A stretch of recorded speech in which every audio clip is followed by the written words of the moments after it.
భారత వ్యవసాయ రంగాన్ని సర్వనాశనం చేసే ఒక చీకటి అసమాన ఒప్పందాన్ని భారత ప్రభుత్వం ఇప్పటిదాకా మధ్యంతర ఒప్పందం పేరుతో చర్చలు జరిపి వాస్తవంగా 24 తారీఖు జరిగే చర్చలని ఈరోజు 22 తారీఖు నాడే ట్రంప్ సర్కారుకు మోడీ సర్కారు ఇద్దరు కలిసి ఆ స్వేచ్ఛ వాణిజ్య ఒప్పందాన్ని సంతకాలు చేస్తారు. ఈ ఒప్పందం వల్ల భారత వ్యవసాయ రంగానికి, భారత రైతులకు, కూలీలకు తప్ప అమెరికా దేశానికి కానీ అమెరికా రైతులకు కానీ ఎలాంటి నష్టం లేదు. ఇది కేవలం భారతదేశ వ్యవసాయ రంగాన్ని దెబ్బతీసే ఒప్పందం కనుకనే ఇవాళ రోడ్డుకి ఎక్కడానికి ఎస్కేఎం జాతీయ committee, Telangana SKM committee, Mahabubabad జిల్లా కమిటీ పక్షాన ఇవాళ గ్రామాలలో, మండలాల్లో మొన్న ఇవాళ నిరసన కార్యక్రమం చేస్తూ ఇవాళ మహబూబాబాద్ జిల్లా అంబేద్కర్ సెంటర్లో మహబూబాబాద్ సంయుక్త కిసాన్ మోర్చా సమన్వయ కమిటీ ఏదైతుందో ఎస్కేఎం ఆ యొక్క జిల్లా కమిటీ ఆధ్వర్యాన ఇవాళ నిరసన కార్యక్రమం చేస్తాను. ఈ యొక్క నిరసన కార్యక్రమాన్ని ఉద్దేశించి మరి ఏఐకేఎంఎస్ జిల్లా అధ్యక్షులు తమ జనసత్యాన్ని మాట్లాడవలసిందిగా కోరుతా ఉన్నాం.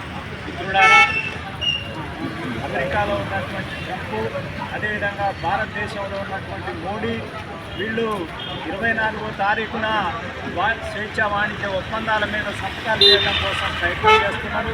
అందుకోసమే దేశంలో ఉన్నటువంటి ఎస్కేఎం సంయుక్త కిసాన్ మోర్చా ఇది రైతాంగానికి తీవ్రమైనటువంటి నష్టం అని చెప్పేసి, అదేవిధంగా కూలీలకు కూడా తీవ్రమైనటువంటి నష్టం అని చెప్పేసి దీన్ని మొత్తం కూడా వ్యతిరేకించాలని చెప్పేసి పిలుపు ఇవ్వడం అనేటటువంటి జరిగింది.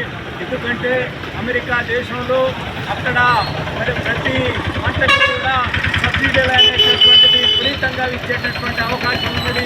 అదేవిధంగా మన భారతదేశంలో సబ్సిడీలు అనేటటువంటిది ఈ పాలకులు ఇవ్వకుండా అనుత్పాదక రంగాలకు వాళ్ళ ఎక్కువ కేటాయించేటటువంటి అవకాశం ఉన్నది. అందుకోసమే ఇది వ్యవసాయ రంగానికి, అదేవిధంగా రైతాంగానికి, కూలీలకి చాలా నష్టకరమైనటువంటిది.